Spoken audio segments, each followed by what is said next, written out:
Hello everyone and welcome to another Hallelujah Caesar review. Today I'm taking a look at and reviewing Telestrations.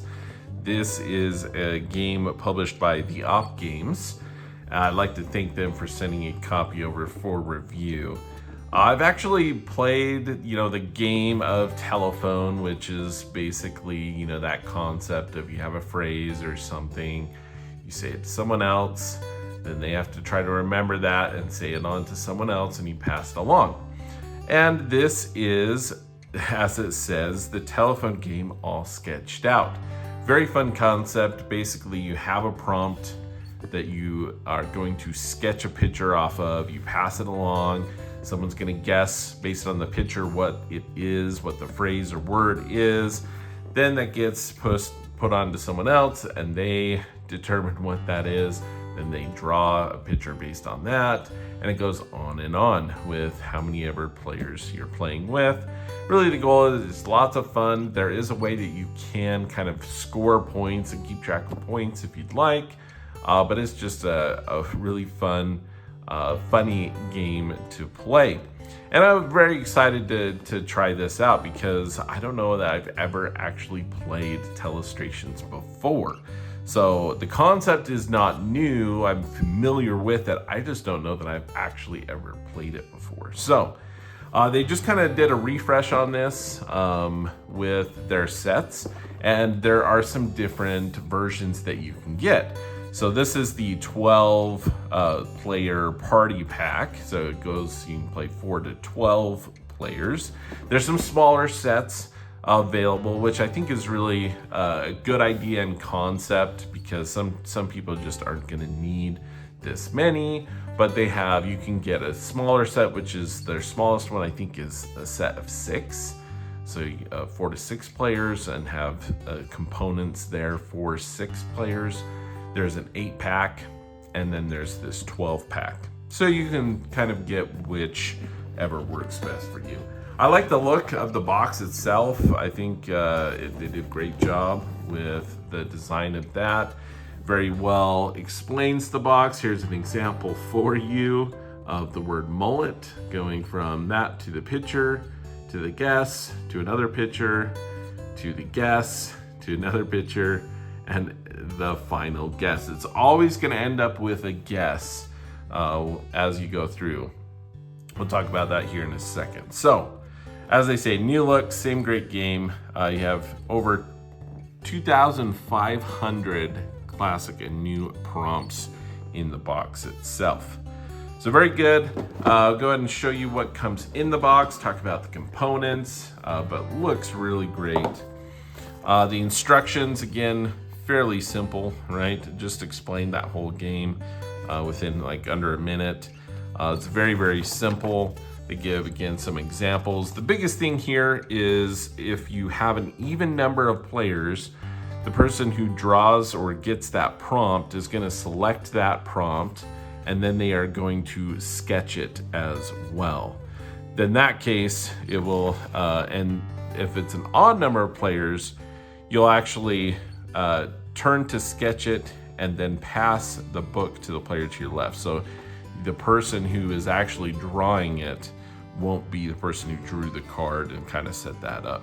And that is because you always want it to end with a guess.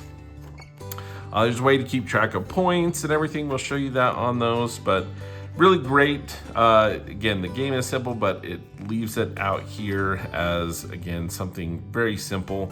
The different sketch pads here have a different color associated with the spiral bound books here. So maybe kind of hard. They got a blue and a black here. So each player just needs to kind of remember what color, but they really don't, because there's also a name here, a little cutout, so you can keep track of your book. So with that, again, there are some ways to keep track of points. You want to pause the video, you can, but really the general gist of this is to have fun. But then you can go through and say, okay, friendly scoring, you give a point to, hey, what sketch of the, in your book was a favorite, give them a point. Which was your favorite guess? So you're not necessarily focused a lot on the correct guesses, the correct pictures. You can also give yourself 1 point if the last guess happens to match the secret word. Competitive scoring, you're going to be a little more focused on, hey, guessers earn a point if their guess matches the secret word or previous guess. Sketchers earn a point if their sketch helps a guesser make a match in that case, and then the point there again as well. You can give some ideas on how to switch things up if you want. It's just kind of fun. You could switch seats, reverse direction. That's something very simple that I think is we do all the time with different rounds, is just to mix it up. Hey, maybe we'll pass clockwise this time, counterclockwise.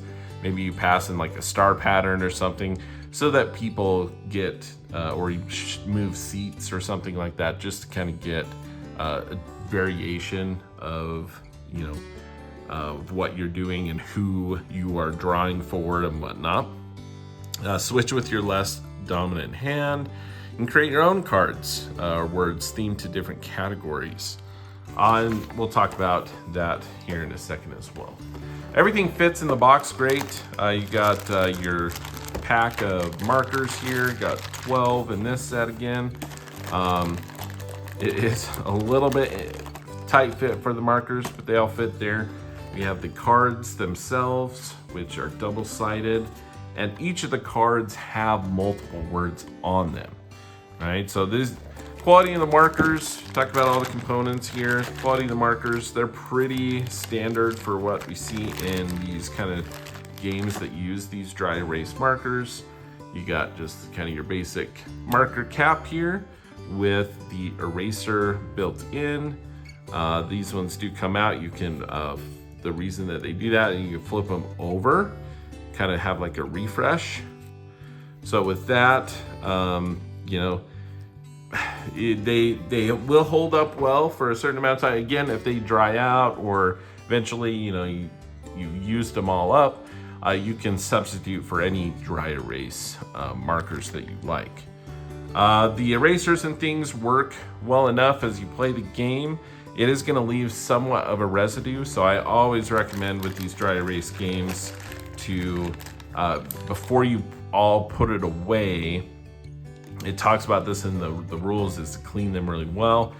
You just take a wet like paper towel and a dry paper towel and go and clean those up.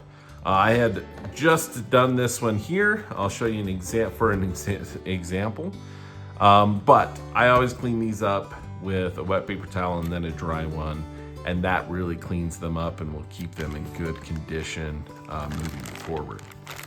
So we got 12 markers here, and then we have the cards. The box is really fun, and the cards themselves, very, very cool. So you have multiple words on each card that you can choose from.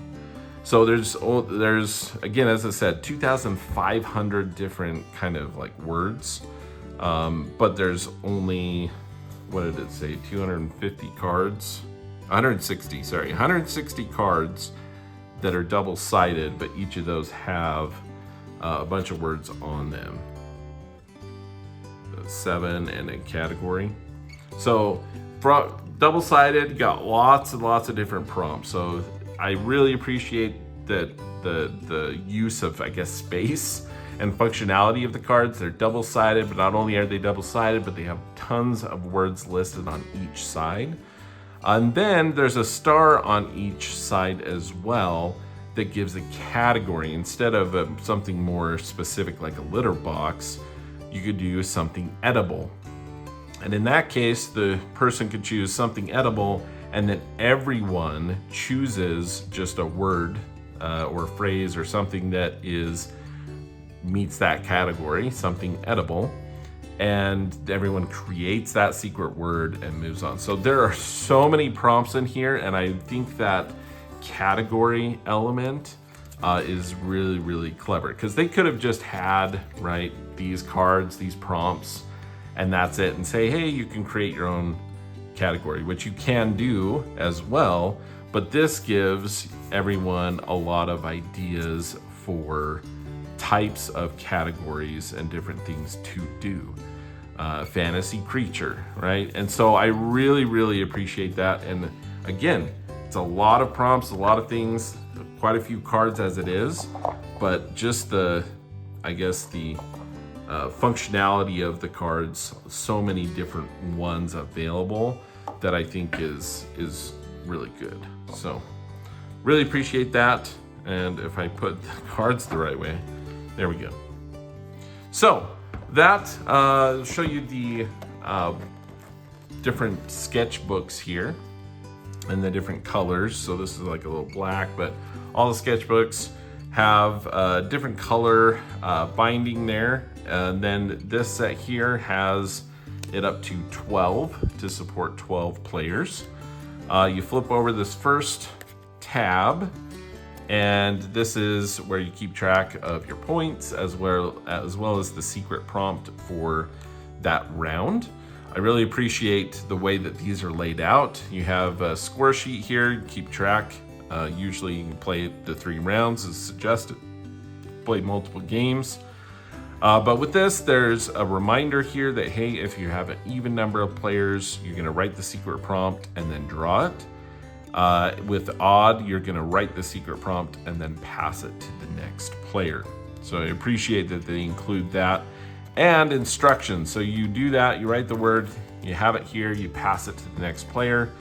It has a reminder of what they're doing.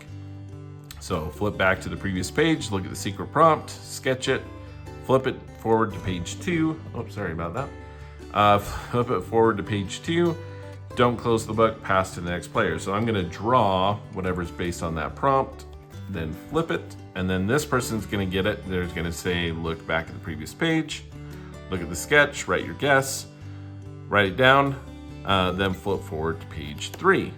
So I really appreciate the layout of these. I think they're really well done. You have, they're nicely sized, so they're not like super small, like limiting you. I feel like you have plenty of space to draw the pictures, but it's not like gigantic either. So I feel like the space and the size of it is really well done. You have plenty of lines and room for guesses as well. The instructions to go from, person to person, just to keep everyone, fresh of like, okay, what am I supposed to be doing again? There's really no getting lost in that because it has it laid out there. So that goes all the way up to 12, and you're always gonna end with a guess. And I'll show you an example here, just did with my family here in a second. But yes, all of these different pads are included in here. You can see some of the different colors. We have black, we have the pink, there's a red and a yellow and kind of a light blue and a kind of a more traditional blue. And so all of those stack nicely, especially if you go back and forth, right? So you're gonna have the spiral. When you put this away, you're gonna wanna put the spiral one this way and then one that way, and then everything will fit in there nicely back into the box. All right. So fantastic, lots and lots of fun. Show you an example we just did here, just with the 4 of us. So you got my name here, got Lou down. We're actually gonna work backwards. So I'll show you, ended with the guess pillow fight. And that was based off of this lovely picture. And that lovely picture was based off of pillow fight, which guess was based off of this initial picture. What do y'all think? Did we get it? You think it's correct? Looks pretty good. The secret prompt was actually throw pillow. So throw pillow ended up pillow fight, but I totally see that. And it's really fun to see everyone's kind of different concepts. And so lots and lots of fun. This is Telestrations from the Op Games Again, you can get some different versions out there depending on how many players you tend to want to play with. Again, I think getting the 12 pack is great. Leaves it open for those nice large groups, but you can still play with those lower player counts. So again, thank you for watching. If you have any questions, please feel free to put those in the comments below, and we'll catch you next time. Thank you very much. Thanks, and please consider subscribing and liking the video if you found this helpful, and we'll see you next time.